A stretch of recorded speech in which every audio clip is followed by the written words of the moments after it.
percaya Engkau sudah hadir dan bertakhta di atas puji-pujian kami. Karena itu kami rasakan betapa kuat dan dalamnya Roh Kudus menjamah pribadi kami, memakai hamba-hambamu yang sudah menjadi saluran berkat pada pagi hari. Kami semua tidak terkecuali, mulai dari anak-anak sampai orang tua, kami rasakan bagaimana Allah melawat kami, sehingga hati yang lemah dikuatkan, yang kehilangan harap Allah kembali memberikan pengharapan bagi kami, yang berdosa diampuni, yang sakit disembuhkan. Terima kasih Bapa di sorga. Terima kasih untuk lawatan Allah di dalam pujian dan penyembahan. Saatnya kami akan mendengar suara Tuhan, isi hati Allah, teguran Tuhan, pesan-pesan Tuhan. Terima kasih, berfirmanlah bagi kami. Hati kami siap untuk terima suara Tuhan. Dalam nama Tuhan Yesus, kami percaya setan sudah dikalahkan. Yang ada adalah kemenangan, yang adalah sukacita. Kami siap menerima firman dalam nama Tuhan Yesus Kristus. Haleluya, haleluya. Semua yang percaya katakan amin. Puji Tuhan. Silakan duduk. Tuhan Yesus memberkati. Kita baca satu ayat firman Allah. Hari ini ada perjamuan Tuhan. Kita masuk di minggu pertama di bulan yang baru. Hari ini adalah hari Minggu tanggal 5 bulan Mei tahun 2024. Kita ada perjamuan Tuhan, ada tubuh dan darah Kristus yang sebentar juga kita akan nikmati. Kita bersyukur karena setiap minggu, setiap bulan, setiap tahun Allah menyertai langkah hidup saya dan saudara. Meskipun banyak pergumulan, banyak tantangan, saya tawarkan Kristus padamu hari ini. Memang ada semacam sikap hati yang kadang juga bosan, jenuh di dalam pelayanan. Tapi kita minta Roh Kudus, karena itu hal biasa dan lumrah terjadi pada manusia. Kita minta Roh Kudus supaya dia menguatkan saya dan saudara. Dan hari ini terbukti Allah melawat saya dan saudara dalam ibadah minggu bulan baru di bulan Mei hari ini. Kita lihat Matius 26 ayatnya yang ke-27. Tema khotbah pada minggu hari ini adalah cawan pahit kehidupan. Kita lihat satu ayat firman Allah dalam perjanjian baru dalam Injil Matius pasalnya yang ke-26. Ayatnya yang ke-27 dalam Injil Matius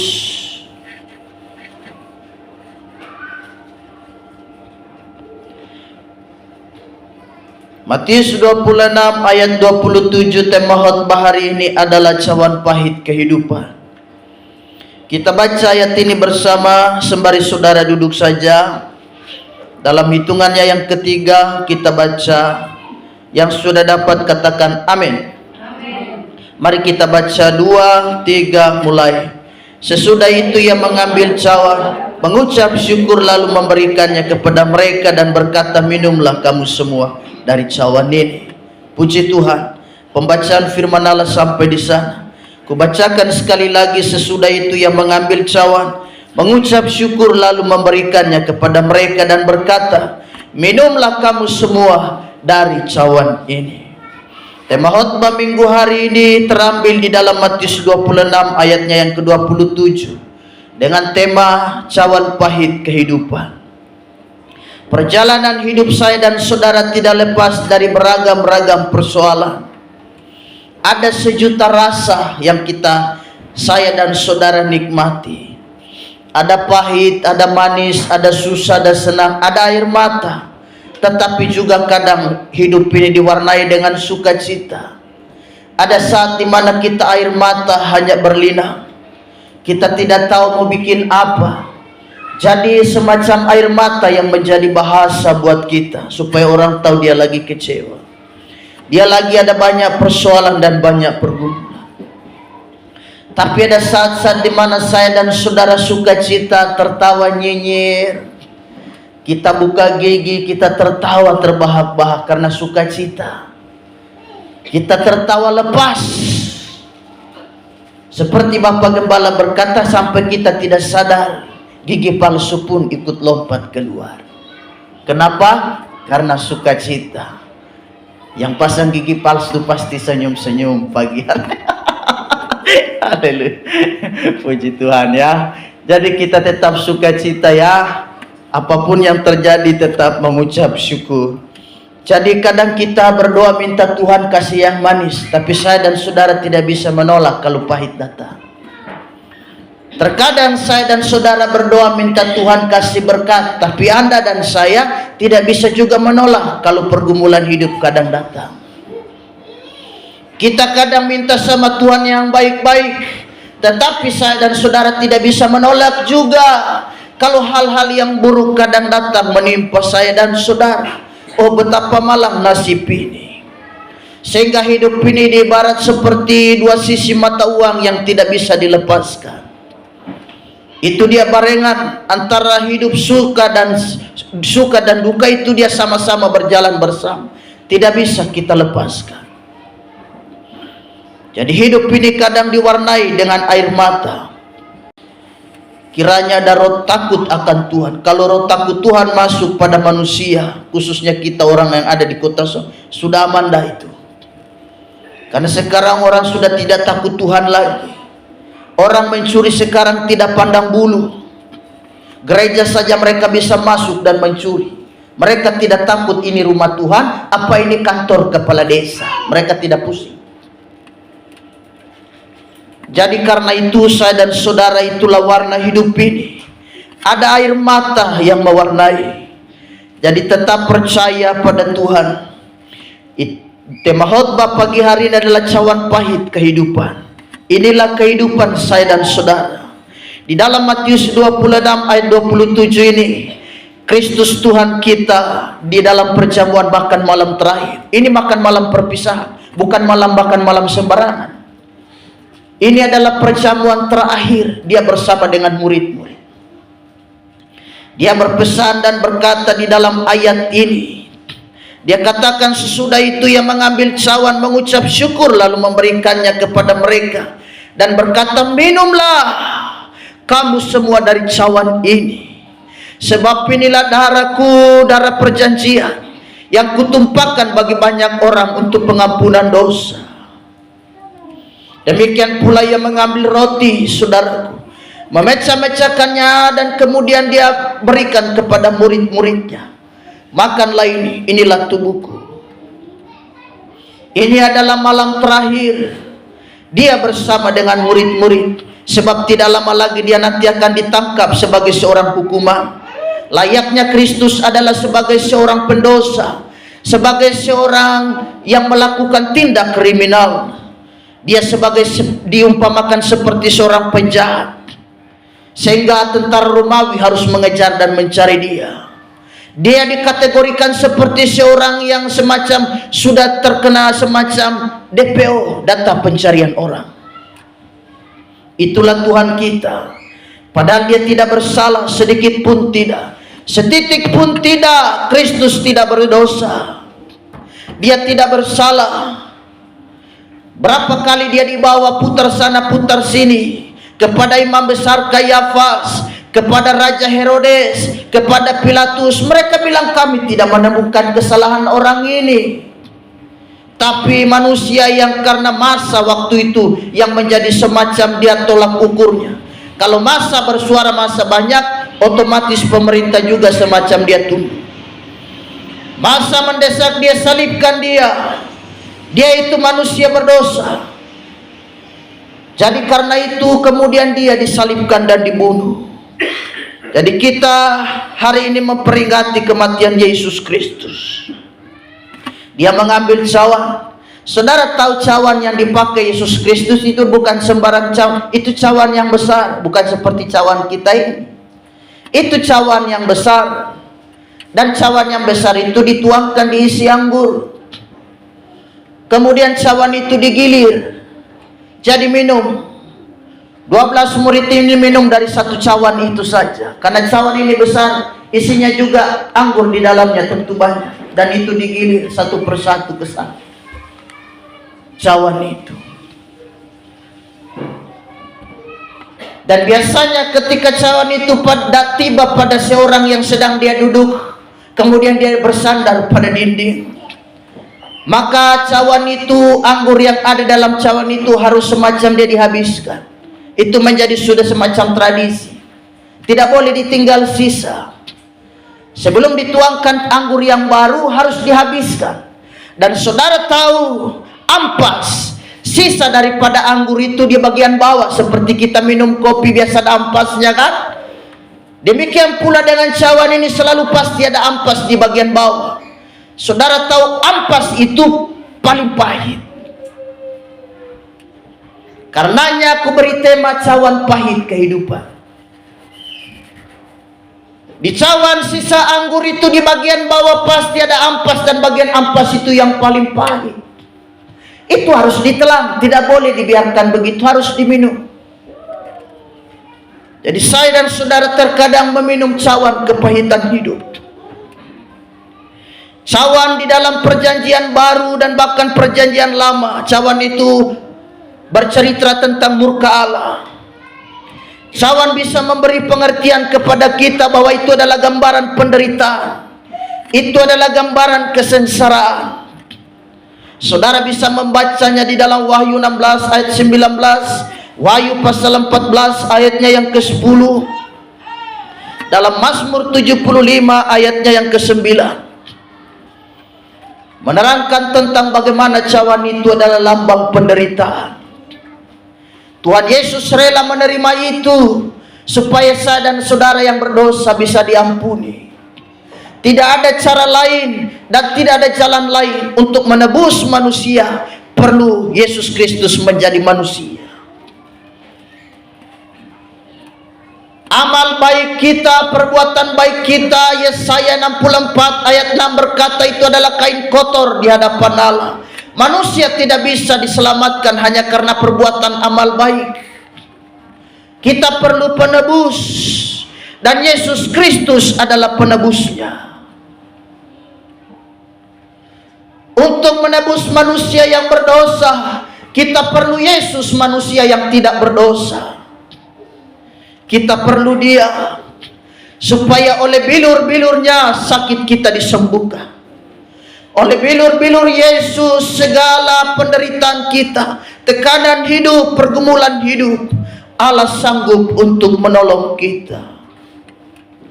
Bagaimana caranya supaya kita mampu meminum cawan pahit penderitaan ini? Yang pertama, 1 Petrus 2 ayatnya yang ke-20. 1 Petrus 2 ayatnya yang ke-20. Sebab dapatkah disebut pujian jika kamu menderita pukulan karena kamu berbuat dosa? Tetapi jika kamu berbuat baik dan karena itu kamu harus menderita, maka itu adalah kasih karunia kepada Allah. Bagaimana caranya agar kita mampu meminum cawan penderitaan ini? Kita menerima dan mampu menjalani hidup yang menderita ini. Yang pertama, terimalah penderitaan sebagai kasih karunia Allah. Di situ dikatakan maka itu adalah kasih karunia Allah.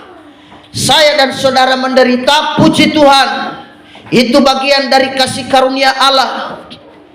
Filipi 1 ayatnya yang ke-29 di sana dikatakan, sebab kepada kamu dikaruniakan bukan saja hanya percaya kepada Kristus, tetapi kepadamu juga dikaruniakan untuk menderita.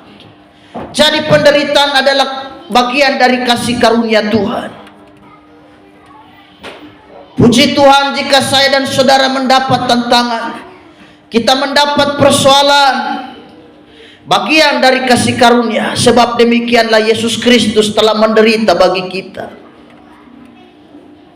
Kita lihat perjalanan hidupnya tidak mudah dan tidak mulus seperti yang kita bayangkan. Cacian, makian, olokan yang dia terima semasa pelayanannya di muka bumi. Jika saya dan saudara diolok dan difitnahkan segala sesuatu, kita bersyukur karena kita menggenapi firman. Itu bagian dari kasih karunia. kita terima kasih karunia Tuhan. Penderitaan adalah kasih karunia. Ini adalah bagian dari pendewasaan iman. Kita menderita, kita pikul salib. Ini bagian adalah pendewasaan iman bagi saya dan saudara. Supaya otot-otot iman kita terus dikuatkan, tidak menjadi lemah. Ada pergumulan, puji Tuhan, bersamalah saya mampu menghadapi. Sebab orang kalau dia tenang-tenang saja, bagaimana dia bisa andalkan Tuhan? Dia orang hanya tenang-tenang saja, hidup seperti aman-aman saja. Dia jalan siul-siul seperti tidak ada pergumulan apa-apa. Maka dia terlihat seolah-olah tidak perlu Tuhan. Tapi coba kalau tantangan datang, kesukaran hidup datang. Coba kalau sakit penyakit datang merenggut kesehatan, saya dan saudara pasti ingat Tuhan. Saudara pasti ingat Bapak dan Ibu Gembala. Saudara telepon, "Shalom Tante Gembala, bisakah datang mendoakan aku lagi sakit?" Saudara ingat Tuhan. Jadi ada penderitaan, puji Tuhan, itu bagian dari pendewasaan iman. Itu adalah bagian dari lika-lika hidup ini. Tidak selamanya Anda tertawa dengar baik, tidak selalu Anda tersenyum. Ada saat di mana juga kau muka muram. Ada saat juga di mana kau muka lesu. Itu warna kehidupan. Tidak selalu kau jalan mantap sehingga angkat kepala ke atas. Jalan mantap terlihat gagah, tidak ada persoalan. Tapi ada saat di mana juga kau jalan hanya nunduk seperti usia 70 nenek-nenek kita yang sudah bongkok. Kenapa? Karena pergumulan, karena persoalan hidup. Tapi itu bagian dari anugerah Tuhan. Kita bersyukur. Ada banyak tantangan, ada banyak pergumulan, itu membuat saya dan saudara cari Tuhan. Kita makin giat doa. Ada masalah, kita makin cari Allah, bukan makin jauh dari Tuhan. Ada pergumulan, kita makin dekat dengan Tuhan. Jawabannya hanya Yesus, tidak ada jawaban yang lain. Anda mau cari kemana? Anda mau naik gunung atau mau turun lembah, Anda tidak bisa temukan damai itu. Hanya di dalam Yesus kau bisa temukan damai. Hari Kamis ini mendatang ini kita sudah mulai ada doa 10 malam pencurahan Roh Kudus. Kita memperingati kenaikan Yesus Kristus. Karena itu saya himbau, mari jemaat kita hadir. Di dalam doa kita dikuatkan. Ada pergumulan yang saudara perlu doakan, kita bawa. Karena hanya doa yang bisa menjawab setiap masalah. Hanya doa yang mampu menguatkan saya dan saudara dikalau kita lemah. Jadi yang pertama, supaya kita mampu menerima cawan pahit kehidupan ini, yang pertama terima sebagai anugerah, sebagai kasih karunia. Bukan dengan omelan, bukan dengan mempersalahkan satu kepada yang lain. Tapi kita terima, puji Tuhan, ini kasih karunia Tuhan. Tidak semua orang mendapatkan karunia ini. Bapak dan Ibu Gembala, ketika anak kami pertama dipanggil pulang oleh Tuhan, secara manusia kami bilang, wah, ini dia semacam beban besar yang datang menimpa keluarga kami. Tapi kami menganggap bahwa ini adalah kasih karunia yang Allah berikan. Tidak semua orang menerima kasih karunia ini. Kita bersyukur untuk kebaikan Tuhan. Kami menganggap ini adalah bagian dari kasih karunia. Karenanya dengan cara begini, supaya kami makin dekat, makin menggebu-gebu lagi melayani Tuhan. Saya tidak tahu kalau terjadi pada saudara. Saudara, apakah lepaskan Tuhan, apa mau tetap setia melayani? Jangankan anak mati, baru masalah sedikit saja sudah tidak mau sembahyang. Apalagi anak dipanggil pulang oleh Tuhan seperti Bapak dan Ibu Gembala. Jadi karena itu tetap kuat, kita terima sebagai kasih karunia. Dalam keadaan damai kita mengetahui tentang Tuhan, tapi dalam keadaan penderitaan kita mengenal Allah lebih dalam.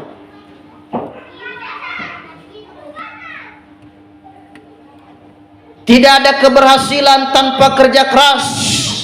Dengar sekali lagi, tidak ada keberhasilan tanpa kerja keras, dan tidak ada mahkota tanpa salib.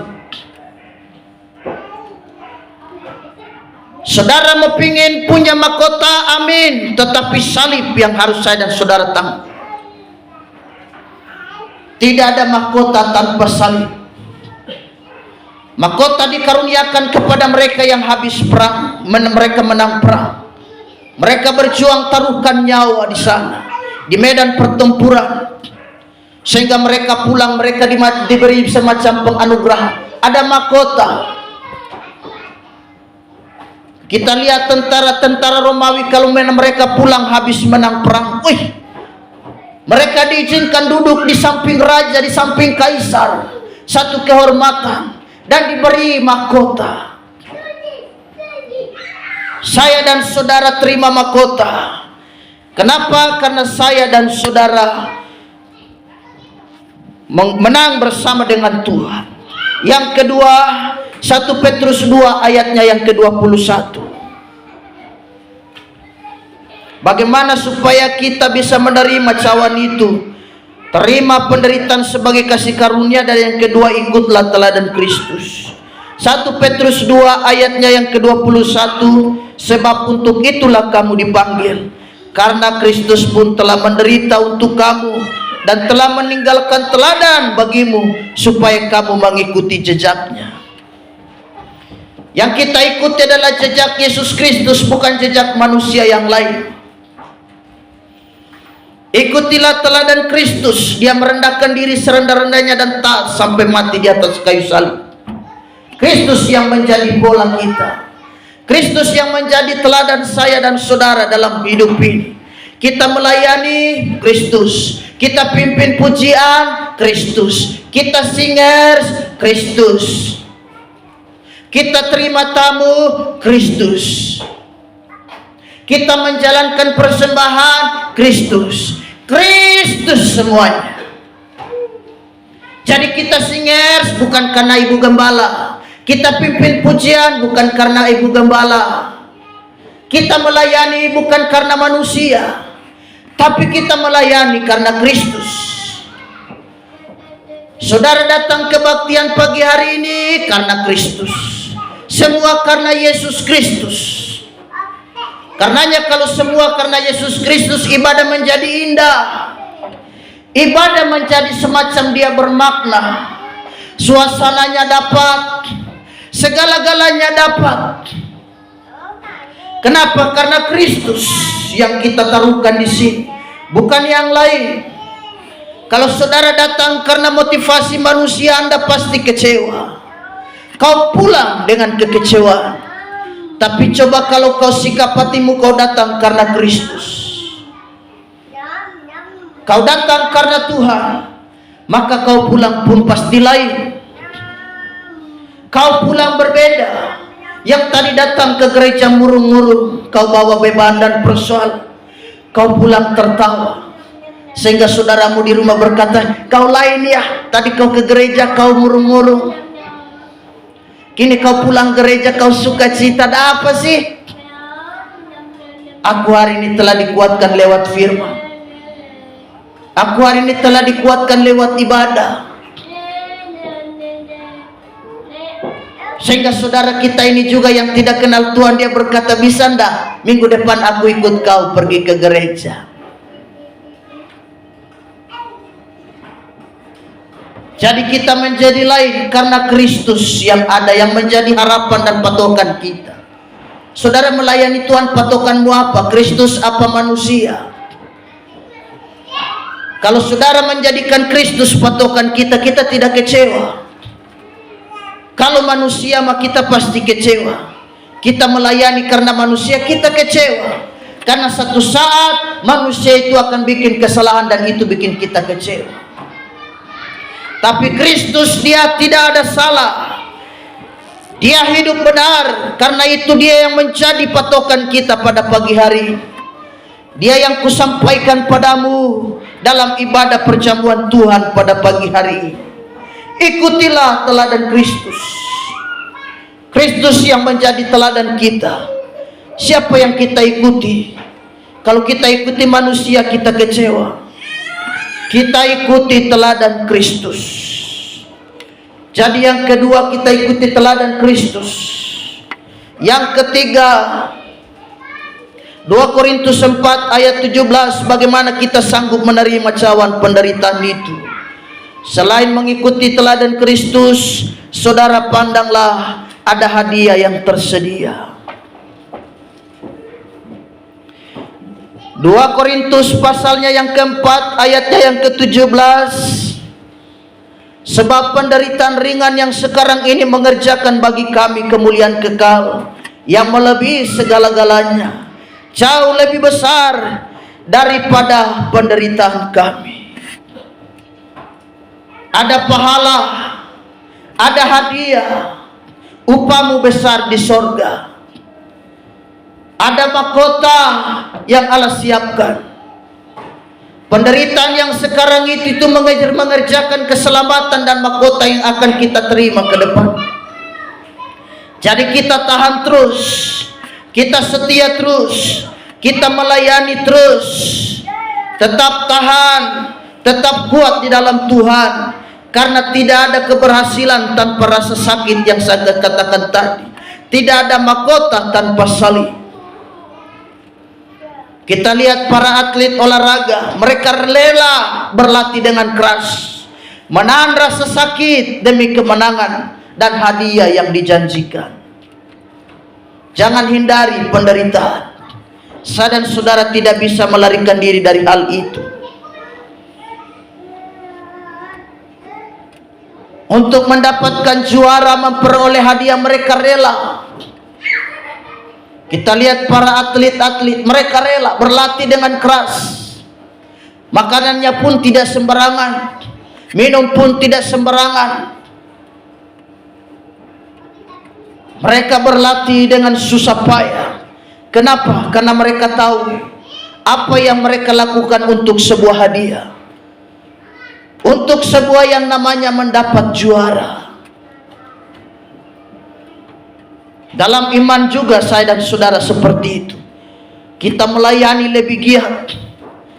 Saya mengajak kita lebih setia dalam melayani pekerjaan Tuhan.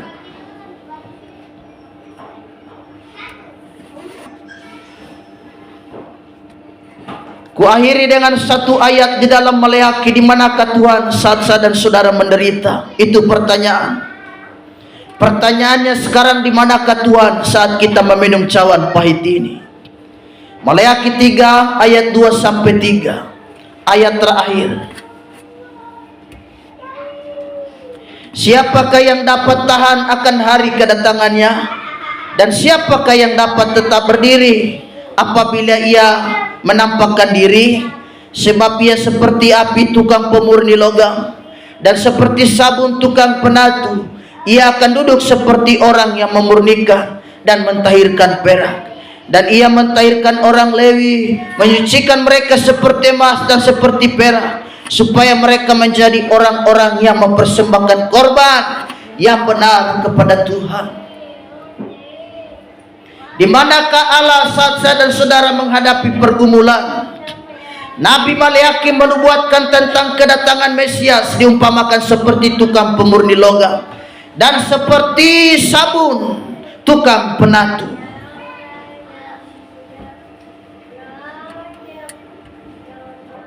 Saya dan saudara siap dimurnikan.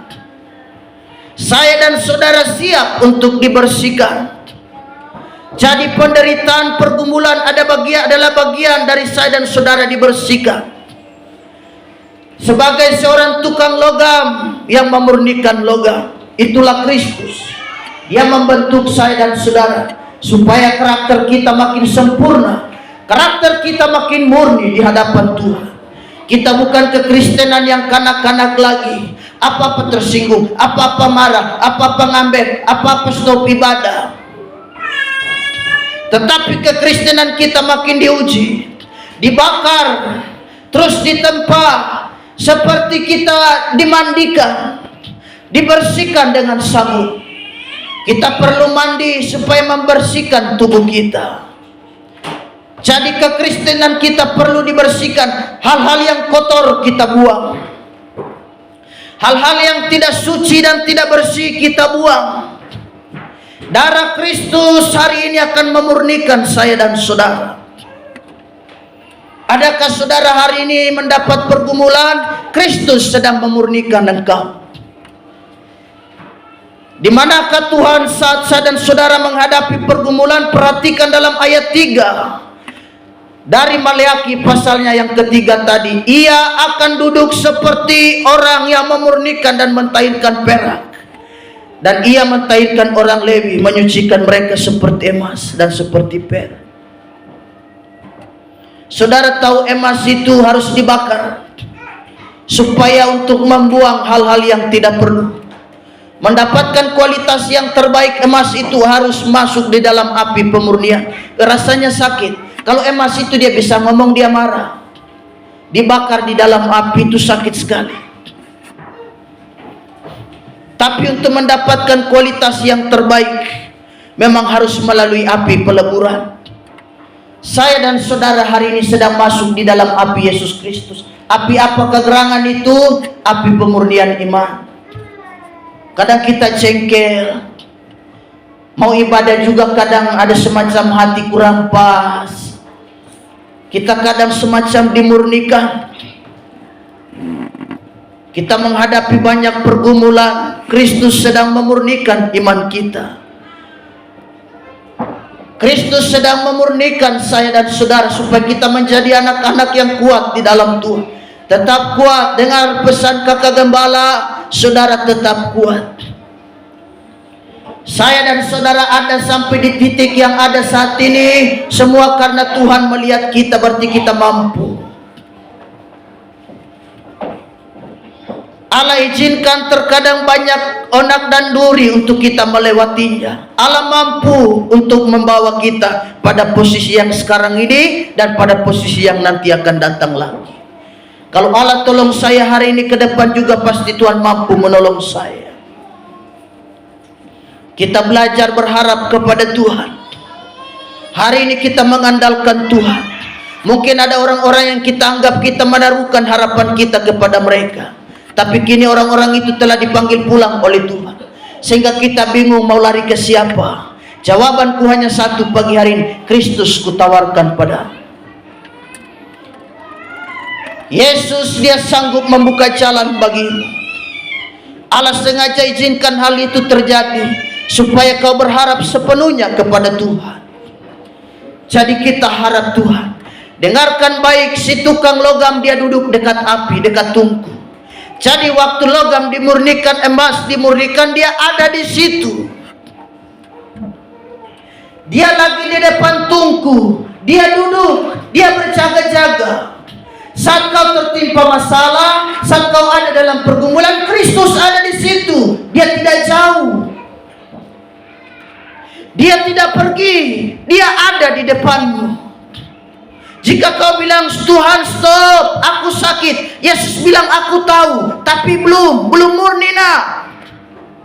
Masih banyak kotor yang harus aku buang. Tuhan sudah cukup, sudah terlalu menderita, saya tidak sanggup lagi dengan hidup ini. Sabar, tahan sedikit lagi. Kristus dia semacam berbicara padamu.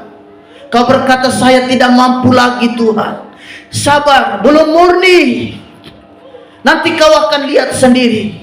Kau akan muncul seperti emas yang murni. Sudah tahu kan kalau emas murni harganya lain. Harganya melambung tinggi di atas. Ini bukan emas KW. Ini emas murni, harganya juga lain. Orang-orang besar, orang-orang berhasil adalah orang-orang yang belajar di proses. Kau mau menjadi orang, mau diberkati Tuhan, kau jalani proses Tuhan. Memang rasanya berat secara manusia, rasanya tidak sanggup. Jadi tetap setia melayani Tuhan. Aku tahu pergumulan yang kau hadapi hari-hari ini. tetapi jauh daripada aku ada Kristus, ada mata, ada tangan yang mampu untuk menjamahmu, yang itu tidak sanggup aku lakukan sebagai seorang hamba Tuhan. Aku terbatas melihat isi hatimu, tetapi Kristus jauh lebih luar biasa. Dia pembaca hati manusia. Jadi karena itu tetap setia melayani Tuhan. Ada cerita, ada seorang pemahat batu yang setiap hari datang memahat batu. Setiap hari dia datang memahat batu. Tidak bosan-bosannya dia ke sana, karena namanya juga dia sebagai seorang seni, si tukang pemahat batu. Orang yang cinta seni, dia cinta seni memahat. Jadi karenanya si tukang pemahat batu ini setiap kali ke sana, ke lokasi memahat batu. Sampai satu kali batu-batu yang lain ngomong. Ini ilustrasi. Batu yang lain ini, batu yang berdekatan dengan batu yang dipahat ini, dia ngomong kepada batu yang lagi dipahat, yang dikerjakan oleh si tukang batu ini. Dia berkata, sobat, setiap hari kau dipahat, kau kena pahat, kau kena benda-benda tajam. Lalu dia bertanya, kau tahu tidak apa yang sedang dibuat orang itu atasmu? Si batu yang dipahat ini dia berkata, aku tidak tahu apa yang dia buat, tapi aku percaya apa yang dia buat baik untuk saya. Saya dan saudara tidak tahu kan Tuhan buat apa dalam hidup kita, tapi percayalah apa yang Tuhan buat baik bagi kita. Kita tidak mengerti hari ini. Ibu Gembala berkata berkali-kali, saya tidak mengerti untuk hari ini, tapi kedepannya pasti saya akan tahu maksud Tuhan. Hari ini kita belum mengerti, jemaat kekasih. Bagi kita mungkin ini adalah semacam pukulan keras. Bagi kita ini mungkin beban yang berat. Tapi satu kali waktu kita akan mengerti, sehingga kita bisa angkat kepala dan berkata, oh iya ya Tuhan, terima kasih, saya baru paham ini. Hari ini kita belum paham, hari ini kita belum mengerti, tapi satu kali waktu Allah nanti akan kasih pengertian untuk kita. Kita sedang dipahat, kesehatan kita dipahat hari ini, ekonomi kita dipahat, kita lagi susah. Kita dapat pergumulan, itu pahatan bagi kita. Kita sedang dibakar di dalam api yang bernyala itu. Kita rasa sakit. Kita bilang hari ini, Tuhan saya tidak tahu mau bagaimana hidupi. Tuhan bilang sabar, belum selesai. Saya belum selesai mengerjakannya. Nanti kalau saya sudah selesai mengerjakannya, baru kan nanti kagum. Kau akan melihat hasil karya. Hari ini kita belum mengerti dan kita masih ngomel. Kenapa? Karena Allah belum selesai. Coba kalau Tuhan sudah selesai, kita akan kagum. Dan kita pasti akan minta maaf sama Tuhan. Ampuni saya Tuhan, saya salah menilaimu. Aku pikir apa yang Tuhan buat itu jahat bagi saya. Ternyata apa yang Tuhan berbuat itu adalah baik bagiku. Allah tidak pernah salah. Tuhan Yesus memberkati. Biarlah firman Tuhan pagi hari ini mengingatkan kita tetap mengandalkan Tuhan. Kita meminum semacam cawan pahit kehidupan. Hari ini boleh kita menangis karena air mata bercucuran pergumulan. Allah mampu mengubah air mata menjadi mata air kehidupan. Tangisanmu, air matamu yang jatuh hari ini Allah bisa mengubah air mata sedih. Allah bisa berubah menjadi air mata sukacita di kemudian hari. Tetap sabar, Allah belum selesai mengerjakan atas hidup. Dia belum selesai. Kalau sudah selesai pekerjaan itu, kau akan kagum melihat. Kau akan terpesona. Kau akan terperangah melihat karya Tuhan yang luar biasa. Bapak dan Ibu Gembala awalnya tidak mengerti, saling mempersalahkan. Bapak Gembala salahkan Ibu Gembala, Ibu Gembala sebaliknya salahkan Bapak Gembala. Berbagai pertanyaan dilema dalam pikiran ini. Hanya duduk melanga melongo. Kami berkata, Tuhan kami tidak mampu. Bisikan kecil dalam hati, aku belum selesai mengerjakan. Satu kali waktu nanti kau akan mengerti. Satu kali waktu kau nanti paham maksudku. Hari ini kau belum mengerti, karenanya kau dengan mudahnya mempersalahkan aku. Dengan mudahnya kau mempersalahkan Tuhan. Satu kali waktu nanti kau akan paham. Adakah saudara punya pergumulan hari ini? Allah belum selesai mengerjakan. Kalau Dia sudah selesai, Tuhan pasti akan bangga melihat. Haleluya. Kita angkat satu pujian.